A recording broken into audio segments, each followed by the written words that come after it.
최근 암호화폐 시장에서 가장 뜨거운 감자라고 한다면 스테이블 코인을 꼽을 수가 있을 겁니다. 대표적으로는 테더, USDT나 USDC 같은 코인들이 있죠. 자, 근데 우리가 이 스테이블 코인을 이용해서 수익을 낼 수가 있을까요? 스테이블 코인은 하루 변동폭이 1%도 채 되지 않기 때문에 우리가 수익을 내기 위해서 테더 코인을 사지는 않습니다. 자, 그렇다면 일반적으로 생각해 봤을 때 스테이블 코인과 관련돼서 가장 수혜를 볼 종목으로는 이더리움과 솔라나 그리고 아발란체와 같이 스테이블 코인이 만들어지는 생태계에 주목하기 마련입니다. 하지만 여기에도 큰 문제가 있는데요. 바로 각각의 생태계에서 만들어지는 스테이블 코인은 모두 다 다르다는 겁니다. 자, 그렇다면 이 생태계에서 만들어지는 서로 다른 코인들을 하나로 통합시켜주는 코인이 있다면 그 코인이 가장 큰 수혜주이지 않을까요? 이 코인이 바로 어떤 코인인지 오늘 영상에서 공개하도록 하겠습니다.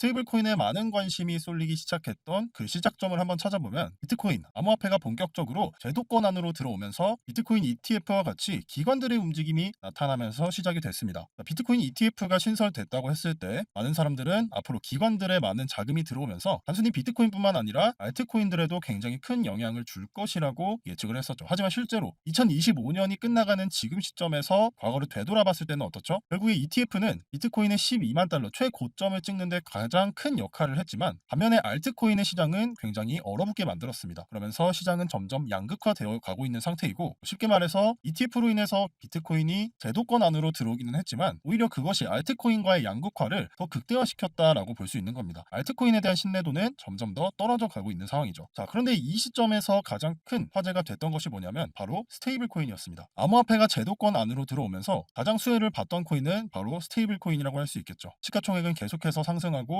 오히려 스테이블 코인에 대한 규제들로 인해서 국가적인 차원에서 스테이블 코인을 선택하는 경우가 점점 많아지고 있습니다. 심지어 이러한 움직임은 국내에도 큰 영향을 미치면서 한국형 스테이블 코인 생태계를 구축하려는 움직임이 나타나고 있습니다. 뿐만 아니라 일본에서는 가상자산과 스테이블 코인 담당 부서를 신설하면서 스테이블 코인마저 제도권으로 끌어들이려는 움직임이 굉장히 빠르게 나타나고 있고 심지어 일본에서는 다가오는 2026년도에 암호화폐를 금융상품으로 분류하려고 하고 있습니다. 심지어 미국에서는 이미 스테이블 코인이 채택되었다고 봐도 무방하고 여러분들이 다들 알고 계시는 여러분들의 신용카드에 붙어있는 이 비자에서는 금융기관을 대상으로 한 USDC 스테이블 코인 결제 서비스가 출시되었습니다. 비자뿐만 아니라 BC카드에서도 코인베이스라는 미국 최대 암호화폐 거래소와 MOU를 체결을 하면서 USDT 스테이블 코인을 국내에서 결제할 수 있도록 추진을 하고 있는 상황입니다. 자, 이렇게 국내뿐만 아니라 주변 국가들 심지어 미국에서까지 스테이블 코인을 우리 실생활에 적용시키려는 움직임은 계속해서 나타나고 있습니다. 자, 그럼 이런 상황에서 우리가 생각해 봐야 될 것은 과연 스테이블 코인이 정말로 제도권 안으로 완전히 자리를 잡아서 우리가 실생활에서 사용을 하게 된다면 어떤 코인이 가장 수혜를 많이 받을 것인가, 이것을 우리가 알아낼 수 있다면 발빠르게 움직일 수 있다면 그 코인의 가격이 상승하기 전에 먼저 선점을 할 수 있겠죠. 여기에서 가장 많이 언급되는 코인이 총 3가지가 있습니다. 첫 번째로는 솔라나, 그리고 이더리움, 마지막으로 아발란체가 있습니다. 이 3가지 코인이 많이 언급되는 이유는 이 3코인은 생태계를 만드는 코인이기 때문이에요. 자, 쉽게 말씀드리면 이런 겁니다. 어떤 물건을 하나 만드는데 그 물건이 한국에서도 만들고 중국에서도 만들고 일본에서도 만들어지는 물건입니다. 하지만 문제는 각 나라의 언어가 다 다르다 보니까 서로 교류를 하기가 어려운 거예요. 자, 그렇다면 여기에서 중요한 건 뭘까요? 이 3가지 서로 다른 언어를 사용하는 국가 간의 통합이 가능한, 서로 연결시켜 줄 수 있는 매개체가 있다면 그 매개체는 점점점 수요가 늘어날 수밖에 없겠죠. 자, 이것을 코인에 대입시켜서 만들어 보면 이 주요한 네트워크 솔라나나 이더리움 그리고 아발란체라는 각각의 다른 네트워크들이 있고 이 네트워크들에서 앞으로 많은 스테이블 코인들이 쏟아져 나올 겁니다. 자, 하지만 문제는 이 3가지 네트워크는 서로 교류를 할 수 없다라는 거예요. 서로 다른 네트워크이기 때문에. 자, 그럼 이 스테이블 코인이 조금 더 보편적으로 사용되기 위해서는 뭐가 필요할까요? 이 네트워크들을 하나로 연결시켜주는 매개체가 하나 필요할 겁니다. 그 매개체가 뭐다? 바로 제가 오늘 말씀드릴 체인링크가 된다는 겁니다. 체인링크는 서로 다른 네트워크를 연결시켜주는 코인으로 이미 굉장히 많이 사용되고 있던 코인이었어요. 2022년 이미 체인링크는 스테이블 코인을 더욱 안정적으로 만들기 위한 증명 시스템을 만들어 나가고 있었습니다. 그러다 보니까 과거에는 스테이블 코인을 도입하기 위해서 체인링크가 꼭 필요했었습니다. 물론 지금은 체인링크 이외에도 대체 자원들이 존재하지만 체인링크는 이미 그 시장을 선점하고 있었던 거예요. 그러다 보니까 홍콩의 스테이블 코인 발행사 같은 경우에도 이 스테이블 코인을 보편화시키기 위한 매개체로 이 체인링크를 도입하기도 했습니다. 뿐만 아니라 싱가포르에서는 대형 자산 운용사들에서 본인들의 네트워크를 이용해 결제를 하기 위해서 어떤 것을 도입을 했다? 바로 이 체인링크를 도입했습니다. 그리고 제가 앞에서 말씀드렸던 아발란체 같은 경우에도 자신들의 토큰을 결제시키기 위한 프로젝트로 체인링크 코인을 이미 활용을 하고 있어요. 여러분들이 다들 알고 계시는 이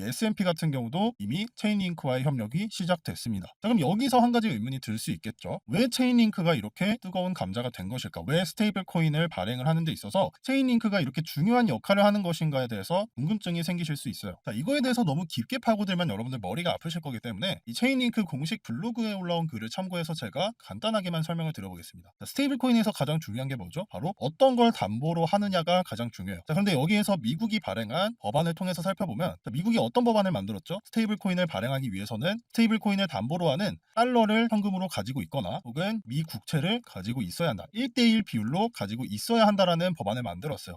스테이블 코인이 루나 사태와 같은 대참사가 일어나지 않게 하기 위한 하나의 제도라고 볼 수 있습니다. 그런데 이게 체인링크와 어떤 관련이 있냐? 스테이블 코인을 발행하기 위해서 담보로 하는 달러와 국채를 정말로 보유하고 있는지, 정말로 보유하고 있다고 말만 해놓고 뒤에서는 보유하고 있지 않는다면 다시 한번 많은 코인 투자자들은 테라와 같은 사태를 맞이할 수 있습니다. 그렇기 때문에 실제로 담보를 가지고 있는가를 증명하기 위한 시스템으로 바로 체인링크가 채택이 되는 겁니다. 그것을 설명하고 있는 것이 Proof of Reserve라는 체인링크의 시스템인 거죠. 그렇기 때문에 많은 스테이블 코인 발행사들 혹은 스테이블 코인을 실제로 활용하기 위한 많은 금융사들이 이 체인링크를 채택하고 있는 것입니다. 그럼 앞으로 2026년도에는 이 스테이블 코인에 대한 규제가 더 명확해지면서 전 세계 여러 국가들에서 스테이블 코인이 발행이 될 텐데, 여기에서 공통적으로 쓰이는 코인이 어떤 코인이 된다? 바로 체인링크가 될 것이다 라는 얘기입니다. 앞에서 보여드렸듯이 이미 실제로 많은 기관들에서 체인링크는 이미 채택이 되고 있고 실제로 그 움직임이 나타나고 있습니다. 그렇기 때문에 2026년도에는 이 체인링크에 큰 수요가 나타날 수밖에 없는데, 자, 수요가 크다는 것은 결국에 가격의 상승을 야기시키게 되겠죠. 그렇기 때문에 스테이블 코인의 가장 큰 수혜주는 체인링크가 될 것이다, 이렇게 바라볼 수가 있는 것입니다. 자, 그럼 우리가 체인링크를 이용해서 실질적인 수익을 내기 위해서는 결과적으로 차트를 볼 수밖에 없겠죠. 하지만 지금 차트를 봤을 때는 체인링크 같은 경우는 여전히 하락 추세를 유지하고 있는 상황이기 때문에 섣부르게 매수해서 들어가기는 굉장히 어려운 상황입니다. 하지만 최근의 가격을 봤을 때는 이 보라색으로 제가 표시를 해놓은 17,500원 가격대에서 계속해서 지지를 받아주고 있기 때문에 충분히 이후에 이 가격대를 이탈하지 않는다면 상승을 노려볼 수 있는 상황인 거죠. 자, 그래서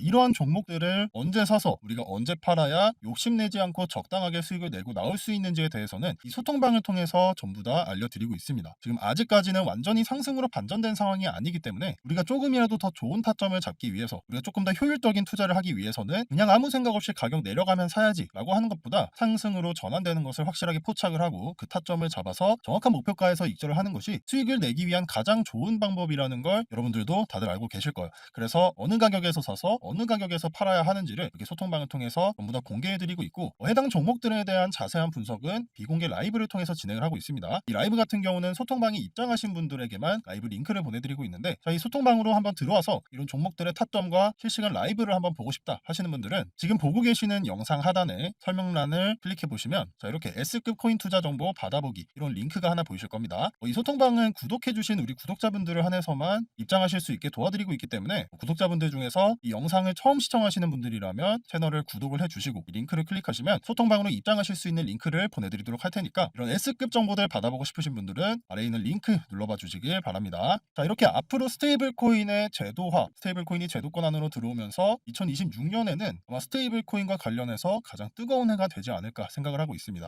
자, 그렇다면 우리는 그냥 그렇구나 하고 바라볼 게 아니라 실제로 스테이블 코인이 뜨거운 감자가 되었을 때 이 스테이블 코인으로 인해서 가장 큰 수혜를 볼 것이 어떤 종목인지, 그로 인한 파급 효과가 어떤 것이 있을지를 우리가 미리 캐치하고 움직인다면 지금처럼 알트코인들이 지지부진하고 있는 상황 속에서도 충분히 큰 수익을 낼 수 있을 겁니다. 그렇기 때문에 남들보다 더 발빠르게 움직이고 싶으신 분들은 설명란에 있는 링크로 들어와 주시길 바라고요. 자, 그럼 오늘 영상은 여기서 마쳐보도록 하고, 다음 영상에서도 이렇게 좋은 인사이트들을 제공해 드릴 테니 매일매일 가장 빠르게 코인 시장의 인사이트를 받아보고 싶으신 분들은 채널을 구독해 주시길 바랍니다. 자, 그럼 오늘 영상 여기서 마쳐보도록 하고 다음 영상에서도 더 좋은 정보로 찾아뵙도록 하겠습니다. 감사합니다.